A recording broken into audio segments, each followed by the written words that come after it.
Le projet BL, c'est un projet qu'on a mené à Troyes avec François Moll et Anne Honegger, qui sont tous les deux géographes. Et c'est un projet en fait qui s'intéresse aux BL. Donc les BL, c'est des canaux d'irrigation gravitaire, voilà, qu'on trouve un petit peu partout en France. Mais là, nous, on a travaillé sur des canaux qui se situaient dans les Cévennes gardoises, donc sur le bassin versant de la Cèze. Et en fait, nous, on s'est intéressé à ces canaux-là, mais pour comprendre en fait des processus de modernisation un petit peu à la fois organisationnels et puis aussi techniques de ces canaux qui sont justifiés un petit peu, enfin pas un petit peu, mais qui sont justifiés par les politiques quantitatives d'économie d'eau.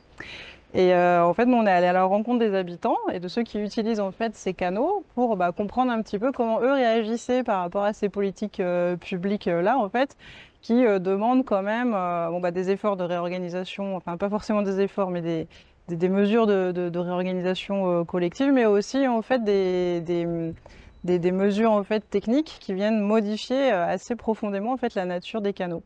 Et en fait, à travers ce projet-là, ce qu'on a voulu, ce qui nous a amené finalement à discuter un peu des points pour dire un gros mot, on parle d'ontologie, mais des points de vue un petit peu différents en fait sur ce qu'est l'eau, sur la manière dont elle doit être, et puis la manière dont on lisait un canal.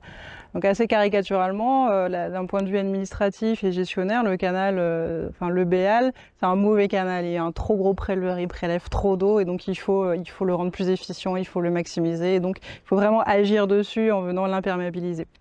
Et donc pour éviter les pertes, vraiment l'idée c'est vraiment d'éviter les pertes.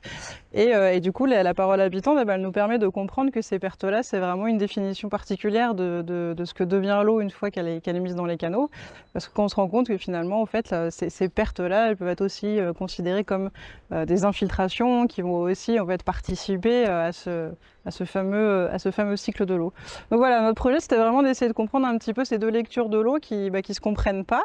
Et le projet de photos qu'on a réalisé à la suite de ça, c'était vraiment pour essayer de penser à un support en fait d'interaction, un support de dialogue entre des gestionnaires et puis des habitants qui n'ont pas toujours l'occasion de se rencontrer malgré tout un tas d'outils de gestion participative de l'eau. Il manque en fait parfois des échelons. Et donc l'idée c'était ça, à travers cette expo photo, de pouvoir susciter la discussion et la compréhension autour de points de vue qui se rencontrent assez peu.